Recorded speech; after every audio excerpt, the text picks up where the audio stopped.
It's totally up to you and what you decide with your sub. So, these things are always like, so I always say a session is, so one of my sessions I always say is a minimum of 4 hours.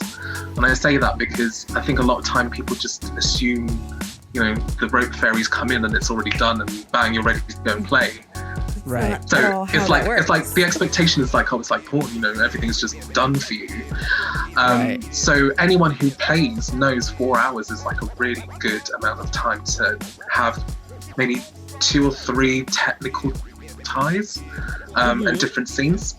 But to answer your question in terms of, is it sexual, is it not? It depends. Like if it's something you want to incorporate into your sexual practice, when I say that, that's restricted sex, and whatever you decide is totally up to you and your sub. And I think it's part of what you agree to and the terms you kind of agree to and the limits and boundaries you set before you start your session.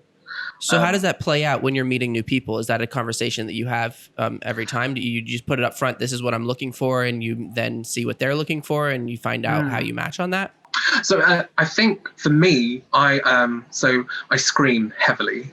So as I mentioned to you, a big part of that screen is even before you speak to people. It's the profile you set up and the language you use and the type of person you attract. And then when you're making that contact is to understand from like initial chat is, do you have similar interests? Like, do you have similar kinks? And sometimes you may find someone who has completely different interests, but says, hey, there's something about your profile specifically that makes me want to play with you. And that might not even be rope related. It could be the energy that's given off, or the vibe you're giving, or the kind of way you're holding yourself as a dom. Right.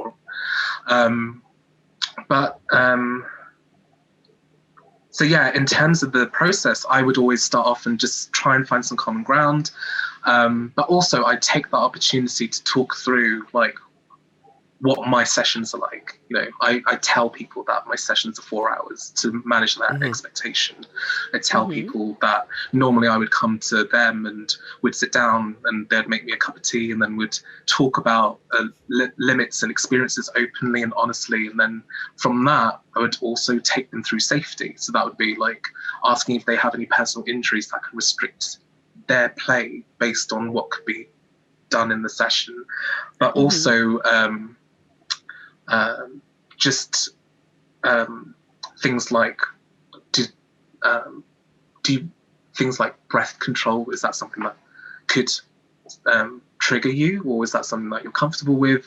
And then we talk through safety words as well, because I think it's really important to have that on the table. And then once we've kind of set the boundaries and the kind of expectations for that session, naturally I'll just get to work and they'll be like, right, let's try something. And then if it's with someone who's experienced, they'll know exactly what they need to do. Like they're in the zone and they're there as your canvas. And then if you've got someone who's never played before, it's just saying, maybe we start off with something quite simple and then see how you feel. And if that's okay, then we just take it up a notch. And, hands could then become ankles, and then ankles could then become a chest harness, and then a chest harness could be a full-on hog tie. So it's very, and I think the other thing about my way of playing, and I think it's very rope related, is it's very fluid, and you're reading people and you're reading the situation. Each tie and the session evolves and each scene develops, and it's not very, that's what I mean, it's not prescripted. It's not like, I'm the dom and I'm going to beat you with a stick and you're going to do what I say. It's not. It's mutual fulfillment. So if there is something that isn't working, that's when you know when to stop or kind of change course and try something else. Reassess a little bit. Exactly. And I think that for me is where I find the fun, because you're working with someone and you're both getting something out of it, and it's a partnership. And I think a lot of the times, especially as a sub, you just feel like you're there, you have no power, you can do whatever you want to me and I'll just take it. And I think that, and this is what I mean about the culture being developed in certain places, those who understand the culture of power exchange. They'll understand it is a union. Yep. It isn't one-sided, because in effect you are giving up your own power to someone else. Right. Whereas I think a lot of the times people just think, well, I'm the dom and you'll do as I say. And I think that's not. I mean, yes, that can be fun if that is the established exactly. dynamic. If it's consensual, But most of the time, that's like, with me personally, like when I'm in a particularly dommy mood, I almost never give orders. I usually ask, like, okay, do you want to be tied up today? And then how do you feel like being tied up? Do you want to be on your back? Do you want to be on your knees? Do you like want to have like your arms free? Do you want to be fully constricted? I like to get feedback so that whatever because like I know what I want to do. I want to play with ropes, or I want to flog someone, or I want to electrocute someone. And as long as they want to do the same thing, we're good. It's just a matter of how they want to go about it. And I think what you said there, people wouldn't naturally assume that's a very dominant trait. But for me, I feel like it's like when you're going to a restaurant and someone's seating you and you're managed and people are like directing you and laying out your cutlery, and it's very like you're taken care of. And I feel like the rope as a rigger is a service. It's more service driven than anything. There, ironic, you always assume submission with service. Right. Does that make sense? But there is such a thing as but there is such a thing as a service top.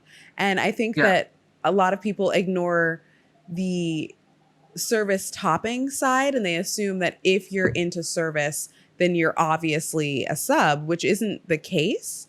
Because I'm very much a service top. I love cooking for my subs. I love having like a nice setup. I love seeing them smile and getting them into subspace and like aftercare and like petting them. I love making them feel great and feel pampered, because that gives me the joy and the excitement and the thrill that I'm looking for.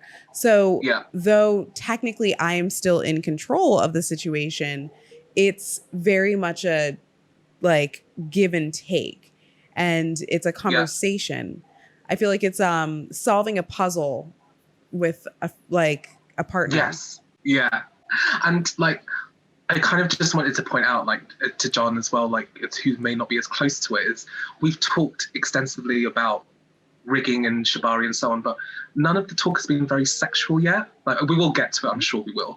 But in terms of this kind of, it's a vibe, and it's a relationship, and it's more than just the kind of physical acts of having like pleasurable sex. There's more to it than that, because it's a very intimate, hyper-sexualized relationship that is built on like mutual respect. And I think if you understand that, it then like heightens that, it like the orgasms you get with that. It just makes it so much. Thanks for checking out this clip from our show. To watch more clips or full episodes, click on our profile below.